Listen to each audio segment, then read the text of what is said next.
Hello everyone, welcome to my YouTube channel best Kitchenette. मैं अनम और आज का हमारा लोकेशन है सीसीएम नासिक साइड पर, जहां पर हम पूरा एक पेंट हाउस है जो कि 3 BHK का है। यहां पर हमने बजट फ्रेंडली पूरा फर्नीचर डिलीवर किया है जो कि ऑन प्रोसेस चल रहा है। मैंने सोचा क्यों ना ये वीडियो मैं आपके साथ शेयर करूं, क्योंकि अगर आप भी अपने 3 BHK के लिए बजट फ्रेंडली फर्नीचर देख रहे हैं तो ये वीडियो आपके लिए बहुत ज़्यादा हेल्पफुल हो सकता है। तो वीडियो को एंड तक ज़रूर देखिए ताकि बहुत सारे ट्रिक्स आप अपने फर्नीचर में अप्लाई कर सकते हो।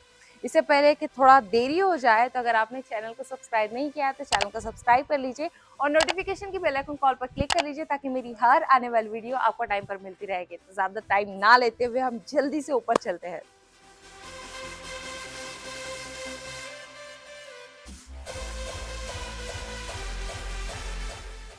तो ये हम लोग आ चुके हैं। ये हमारा टोटल 8 फ्लोर पे है।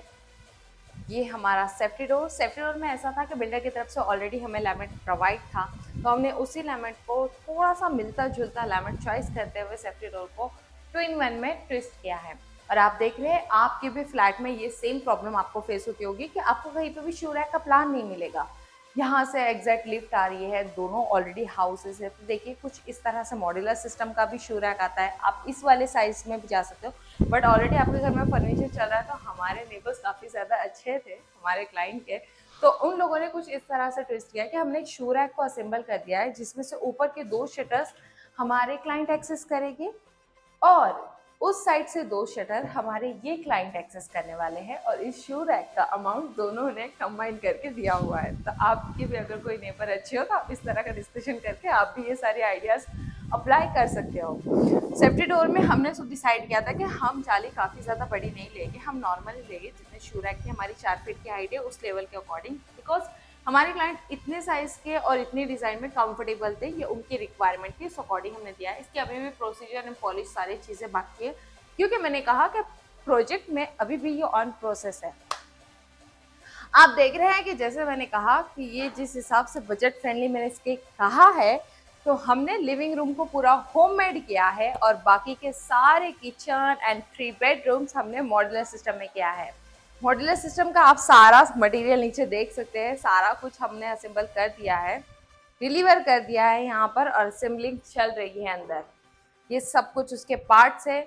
आप देख रहे हैं टीवी यूनिट का अगर आप देखोगे तो टीवी यूनिट्स के लाइट्स पॉइंट्स ये सारी चीज़ें हमने कवर कर दी है। सारी चीज़ों को हमने नीचे साइड से हैंडल लेस रखा है और ये पूरा फर्नीचर हमने BWR boiling water resistance ply में यूज़ किया है।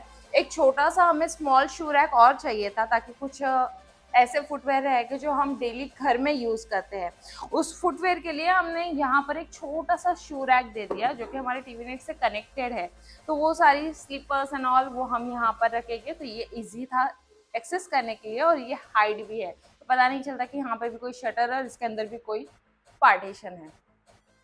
कॉर्नर हमने राउंड कर दिया क्योंकि ऑब्वियसली हमारा एंट्रेंस वाला पॉइंट था, तो कभी हमारे घर में फंक्शंस रहते हैं, कुछ भी रहता है, नॉर्मल डे भी रहता है, तो लगे ना किसी को, तो हमने इस पॉइंट का काफ़ी ज़्यादा ध्यान रखा है। लूअर्स हमने हैंडमेड दे दिए और लूअर्स के ऊपर हमने एक लाइट ऐड कर दी है। अगर मैं बताऊँ तो शायद अगर लाइट होगी तो हम इसे एक्सेस करके देख सकते हैं कुछ इस तरह से। रात के वक्त ये लाइट्स बहुत ज़्यादा खूबसूरत लगती है। कलर कॉम्बिनेशन जो थीम हमने डिसाइड किया था कि इसके ऊपर भी मैं अभी आपको पता है कि हम लोग पूरी एक सीरीज शूट कर रहे हैं बेस्ट किचन इनसाइड, जिसमें मैं आपको बहुत सारे ट्रिक्स एंड सारी चीज़ें बताने वाली हूँ, जिसमें एक्चुअल जब आप अपने घर का इंटीरियर करते हैं उसमें आपको क्या चैलेंजेस फेस होते हैं, क्या प्रॉब्लम्स आती हैं, उन सारे टॉपिक्स पे हम डिस्कस करने वाले हैं। वो टोटल हमारा पूरा 8 एपिसोड जाने वाला है, तो आप डिस्क्रिप्शन बॉक्स में उसकी लिंक देख सकते हैं कि हम उस पूरे 8 एपिसोड में कौन से टॉपिक पे डिस्कस करने वाले हैं। तो बहुत जल्द वो लाइव होने वाला है इस सैटरडे को। तो लगभग ये सारे पॉइंट भी उसी से कनेक्टेड है कि इस रूम को हमने ब्राइटनेस के हिसाब से लाइट देखते हुए लैमिनेट चॉइस किया हुआ था। तो यहाँ पे हमारा बैक पैनल, बैक साइड पे हमने मार्बल फिनिश का लैमिनेट यूज़ किया है और उसी में हमने एक्रेलिक यूज़ किया है। हम चाहे तो टी पट्टी भी ले सकते थे, बट टी पट्टी हमें इतने ज़्यादा ब्रॉड नहीं अवेलेबल मिल रही थी, तो यहाँ पे हमने एक्रेलिक यूज़ किया। एक्रेलिक की फिनिशिंग की वजह से काफ़ी ज़्यादा अच्छा लग रहा है, क्योंकि अगर ऑब्वियसली हम टी पट्टी यूज़ करते थे तो टी पट्टी हमें लैमिनेट के बाहर आती थी। एक्रेलिक इस पूरे फिनिशिंग में बैठ जाता है, जो कि क्लीनिंग के लिए भी काफ़ी ज़्यादा ईजी होता है और ये हाथ को लगता भी नहीं। और जब भी आप टीवी यूनिट प्लान कर रहे हैं तो आप देख सकते हैं, जब होममेड प्लान होता है तो यहाँ पे टीवी का पॉइंट आ गया है, यहाँ पे नीचे आ गया और सेटअप बॉक्स के लिए अलग से नीचे कर देते हैं, ताकि जो भी आपके एलईडी होती है, आपके स्पीकर्स होते हैं, उस अकॉर्डिंग यहाँ पे पूरे लाइट पॉइंट्स अरेंज किए जाते हैं। तो अगर आप कुछ इस प्लान से है कि आप कौन सी चीज़ें यहाँ पर यूज़ करने वाले हैं टीवी यूनिट के ऊपर, तो उस हिसाब से आप लाइट पॉइंट अरेंज कर सकते हैं। दूसरी यहाँ पे हमने जानबूझ के ओपन निशेस दे दिए ताकि आप अपने आर्टिफैक्ट्स यहाँ पर अच्छी तरीके से ऑर्गेनाइज कर सकते हैं। यहाँ का एक स्पेस है जो कि पूरा ब्लैंक है पिलर की वजह से, तो यहाँ पे हम कुछ इस बड़ा स्पीकर प्लान करने वाले हैं। देन क्लाइंट के हिसाब से ही हमने ये सारी डिज़ाइन की है। तो अगर आपके पास स्पीकर वगैरह नहीं है तो यहाँ पे आप कुछ बड़ा सा पॉट वगैरह रख के इस पूरे रूम को एक नेचर के अकॉर्डिंग भी ऑर्गेनाइज कर सकते हैं। सामने की तरफ पूरा स्ट्रेट हमारा सिटिंग एरिया आ जाएगा, जिसे हम थोड़ा सा एल में कवर करने वाले हैं सोफे को, बिकॉज यहाँ पे हमारा पार्टीशन है। पार्टीशन के बैक साइड पे हमने मंदिर ले लिया है और यहाँ पर आप देख रहे हैं एक साइड से बालकनी को काफ़ी इजीली आप एक्सेस कर सकते हैं। वहाँ से एक्सेस करने के बाद ये वाले पॉइंट पर हम पूरा ही सोफा अरेंज करने वाले हैं। यहाँ की जो मेन बात आ जाएगी, तो यहाँ पे हमारा डायरेक्टली ऊपर जाने वाला स्पेस है और यहाँ के स्पेस में हमने पहले तो सिर्फ डिज़ाइनिंग पार्टीशन ही अलाउड किया था। देन उसके बाद जैसे ही हमने 3D में चेंजेस करते गए आपको पता है 3D का सबसे ज़्यादा बेनिफिट यही होता है कि कोई भी चीज़ को हाथ लगाने से पहले अगर हम 3D में ये सारी चीज़ें डिस्कस करते हैं तो हमें पता चल जाता है कि हम कहाँ पे कितनी चेंजेस कर सकते हैं। तो फाइनली हम सिर्फ पार्टीशन तक थे, लेकिन जैसे हमने थोड़े बहुत चेंजेस किए तो हमें पता चला कि क्यों ना एक ऊपर से एल भी कवर कर लिया जाए पार्टीशन में। तो जो इसके नीचे एलईडी स्ट्रिप है, ये लुक वाइज रात में बहुत अच्छी लगती है और अगर ऐसे भी रेगुलरली अगर आप इसको डे में यूज़ करोगे तो आपको पता है कॉर्नर्स है तो वॉल डैमेज नहीं होगी, कहीं पर बार बार हमारा कुछ शिफ्टिंग है प्रोग्राम है, तो ये सारी चीज़ें काफ़ी अच्छे से मेंटेन और कवर हो जाती है। ऊपर हमने पूरे पार्टीशन में एलईडी स्ट्रिप डाल दी है, मतलब प्रोफाइल लाइट डाल दी है, तो लुक वाइज काफ़ी अच्छा गेटअप है। और पार्टीशन को अगर हम इस साइड से देखेंगे मंदिर के साइड से, तो हमने पार्टीशन के बीच में जो सपोर्ट है वो सारे क्रॉस में डाले हुए हैं, तो लुक वाइज भी काफ़ी अच्छे है। और दो साइड से हमने ओपन नीशेस दे दिए ताकि हम उसमें कुछ आर्टिफैक्ट्स रखें, तो लुक वाइज काफ़ी अच्छा लगेगा। मंदिर का अगर आप सेटअप देखो तो सबसे पहले हमारी पूजा आ चुकी थी, तो हमने सबसे पहले पूजा लेकर मंदिर को सेटअप कर दिया है और इसके CNC शटर्स बैक साइड का ये सारी चीज़ें पेंडिंग है क्योंकि ये ऑन प्रोसेस चल रही है। मंदिर के नीचे ड्रावर और शटर हमने पूरे हैंडल लेस ही रखे क्योंकि हम चाहते थे कि ये पूरा क्लीन और अच्छा दिखे। चाहे तो मैं आपको एक बार ओपन करके बता देती हूँ। आपने देखा है इसके ग्रूव्स हमने पूरे क्रॉस में दिए हुए हैं ताकि ये ओपन करने के लिए काफ़ी अच्छे हैं और अंदर एक शेल्फ दे दिया है। अब मैं इसको पूरा ओपन नहीं कर पा रही क्योंकि आपको पता है नीचे मटेरियल रखा हुआ है। और इसी तरह से हम ड्रावर को भी नीचे से आप देखोगे तो पूरा कर्व सिस्टम दिया हुआ है, तो ओपन करने के लिए काफ़ी ज़्यादा कंफर्टेबल है ये हमने बंद कर दिया। और मंदिर की तरफ हम ज़्यादा ब्राइटनेस और अट्रैक्टिव चाहते थे, तो इसलिए हमने इसको पूरा वाइट रखा और आप देख रहे हैं इसके ग्रोव्स के बीच में हमने जानबूझ के डार्क लेमन दे दिया, तो ये सामने से लुक वाइज काफ़ी अच्छा गेटअप और लुक देता है। और मंदिर को एक छोटी सी ट्रे भी ऑर्गेनाइज कर दी ताकि हमारा दिया है, रंगोली है, बहुत सारे ऑर्गेनाइज वाले सिस्टम आ जाते हैं, तो ये हमारा ट्रे कुछ उस पर्पस का सॉल्व करेगा। इस साइड से CNC और लाइट वगैरह सब कुछ असेंबल हो जाएगी बहुत जल्द। और आपको पता है ये सारी चीज़ें पॉसिबल हो जाती है मॉड्यूलर में भी और होममेड में भी। तो बजट फ्रेंडली की अगर मैं बात ही करने जा रही हूँ तो आपको पता है जैसे कि बाकी रूम्स का सारा ही असेंबलिंग चालू है। मैं आपको 3D बता देती हूँ फास्ट जल्दी, तो हम जल्दी से अमाउंट के ऊपर डिस्कस कर पाएंगे क्योंकि मुझे पता है आप लोग बहुत ज़्यादा उतावले हो रहे हो कि एग्जैक्ट ये पेंट हाउस का 3 BHK बजट फ्रेंडली कैसे जा रहा है।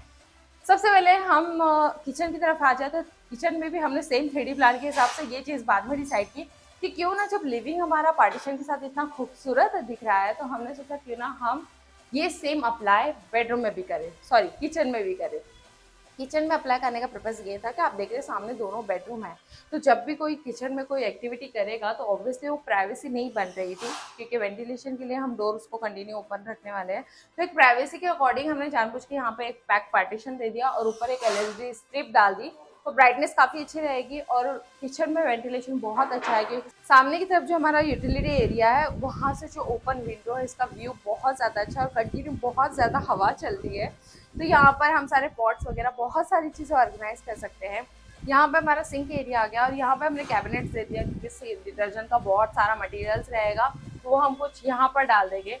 और ठीक ये सेम फॉलो हमने बैक साइड के एरिया पे किया है क्योंकि यहाँ पर हम वॉशिंग मशीन रखने वाले हैं, तो हमारे जो भी वॉश करने वाले क्लोथ रहेंगे उसका जो भी मटेरियल रहेगा वो हम कुछ इस तरह के कैबिनेट में डाल देंगे। तो ये सेम आप अपने घर में भी अप्लाई कर सकते हैं। सारा सॉफ्ट क्लोज सिस्टम रहेगा ताकि बार बार धड़पड़ वाली आवाज़ हमें फेस नहीं करनी पड़ेगी। जैसे ही हम अंदर की तरफ आ जाते हैं तो यहाँ की डिज़ाइन मैंने आपके साथ शेयर कर लिए। किचन हमेशा याद रखना कि पूरा फर्नीचर, पेंट वगैरह सब कुछ होने के बाद, आपकी टाइल्स वॉश होने के बाद, वो सारी चीज़ों के बाद ट्रॉलीज घर में असेंबल कीजिए, क्योंकि आपको पता है लोग क्या कर देते, पहले ट्रॉली असेंबल कर देते, देन उसके बाद पूरा टाइल्स फ्लोरिंग क्लीन करवाते हैं, जिससे क्या होता है वो लोग एसिड यूज करते हैं। एसिड यूज करने की वजह से अंदर का पूरा मटेरियल डैमेज हो जाता है। तो ये चीज़ का खास ख्याल रखिए, पहले पूरा घर क्लीन करवा लीजिए, उसके बाद ट्रॉली असेंबल कीजिए। तो इस पेंट हाउस का सबसे मेन वाला पार्ट तो रह ही गया। आप देख रहे हैं यहाँ पे हमारा ऊपर जाने का वाला एरिया था। इसका बिफोर इमेज अब मैं आपके साथ शेयर कर रही हूँ। आप बिफोर में देख सकते हैं पूरा स्टेयरकेस ओपन था, तो हमने इसे पूरा फर्नीचर में पैक किया है। लुक वाइज आप देख रहे हैं, हमने 2 स्टेप्स में इसको कुछ डिजाइन देते हुए पैक किया ताकि पता ना चले। और इसके नीचे वाले स्पेस का हमने यूटिलाइज किया है कि यहाँ पे हमने इन्वर्टर वगैरह शिफ्ट करने का प्लान किया है। तो यहाँ पे बैक साइड में पूरा इन्वर्टर और यूज ना आने वाली चीजें यहाँ पर स्टोर रहेगी, और जानबूझ के बाहर से इसको जाली दे दी है ताकि जो वेंटिलेटर लगेगा इन्वर्टर के लिए तो वो प्रॉपर होता रहेगा। यहाँ से हमने इसको पूरा पैक कर लिया। फर्नीचर का जो लुक और फिनिशिंग आप देख रहे हैं ये होममेड में पॉसिबल था, तो हमने जब लिविंग रूम का काम चल रहा था उसी वक्त ये वाला प्रोसीजर पूरा कंप्लीट कर लिया था।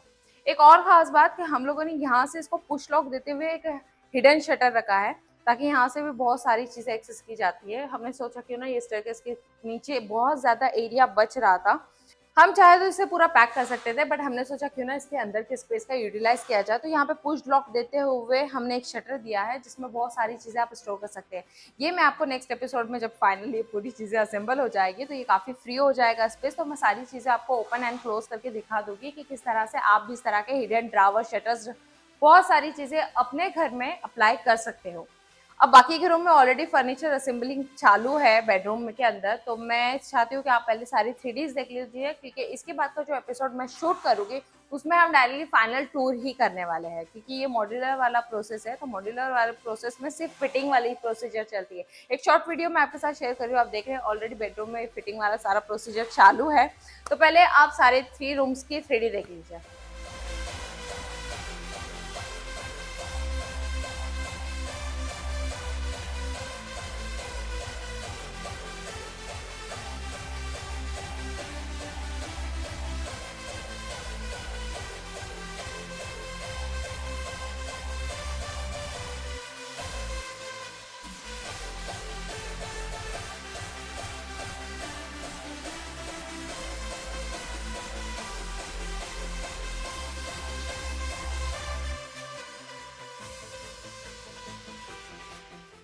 अब फाइनली बजट फ्रेंडली की बात आ रही है, तो आपको पता है कि यहाँ पर हमने लिविंग रूम को होममेड रखा है, क्योंकि ऑब्वियसली जब टीवी यूनिट और पार्टीशंस वाली चीज़ों की बात आती है तो ये मॉड्यूलर में पॉसिबल नहीं होता, ये होममेड ही करना पड़ता है। और अगर इस तरह के क्रिटिकल कंडीशन वाले काम रहते हैं जहाँ पर कुछ स्टेयरकेस वगैरह को कवर करना है, ये सारी चीज़ें भी सिर्फ होममेड में पॉसिबल होती है। तो इस पूरे हमारे पेंट हाउस में हमने ये वाली प्रोसीजर में होममेड रखा और बाकी का पूरा फर्नीचर हमने मॉड्यूलर में शिफ्ट किया है। मॉड्यूलर का बेनिफिट ये भी है कि अगर आप इन फ्यूचर कहीं और शिफ्ट होते हैं तो वो पूरा फर्नीचर आप अपने साथ लेकर जाके उसे कहीं और भी असेंबल कर सकते हैं, बट होममेड का ये हमेशा के लिए अपनी जगह पर फिक्स हो चुका है। तो बजट फ्रेंडली हमने इस पूरे पेंट हाउस को इसीलिए बजट फ्रेंडली पूरा कर दिया है। तो अगर आप पूरे फर्नीचर का अमाउंट जानना चाहते हैं तो एपिसोड के एंड तक जरूर बने रखना, क्योंकि अब भी बहुत सारी चीज़ें इसमें बढ़नी और घटनी बाकी है। क्योंकि आपने देखा है जब मॉड्यूलर वाला प्रोसेस चलता है तो बहुत फास्ट हमारे क्लाइंट को ये डिलीवर हुआ, जो कि उन्हें यकीन नहीं हुआ। उन्हें लगा शायद वही कारपेंटर प्रोसीजर वाइज अगर जाए तो 2 से ढाई महीना लगेगा, जबकि हमारा ये वर्क कंप्लीट करके लगभग 10 दिन हो चुके हैं। 10 दिन में हमारा पूरा लिविंग रूम भी हो गया, पूरे बेडरूम भी असेंबल हो रहे हैं, तो हमारे क्लाइंट की एक्सपेक्टेशन से बहुत ज़्यादा हो गया, तो इसलिए वो अभी अपना कुछ और एक्स्ट्रा वर्क भी बढ़ा रहे हैं। तो मैंने सोचा क्यों ना अमाउंट की फाइनली हम नेक्स्ट एपिसोड में ही बात करेंगे, तो आपको एक क्लियर अमाउंट भी पता चल जाएगी और बहुत ही डीप में मैं उस चीज़ को एक्सप्लेन करने वाली हूँ, क्योंकि आप भी देख लीजिए कि मॉड्यूलर वाला फर्नीचर किस तरह से आप एक्सेस कर सकते हैं, उसको काफ़ी ज़्यादा भी डिज़ाइन हम चेंज कर सकते हैं। इसलिए मैं कहती हूँ कि अगर आप भी अपने घर का प्लान कर रहे हैं तो आप हमेशा 3D प्लान के साथ जाइए, क्योंकि 3D आपका सबसे ज़्यादा और बहुत इंपॉर्टेंट फ्रेंडली चीज़ है जो आपको हर चीज़ से अलर्ट करके आपको क्लियर कर देता है कि आपका घर बनने के बाद कैसा दिखने वाला है। तो उम्मीद करती हूँ आज का ये वीडियो आप लोगों को पसंद आया होगा।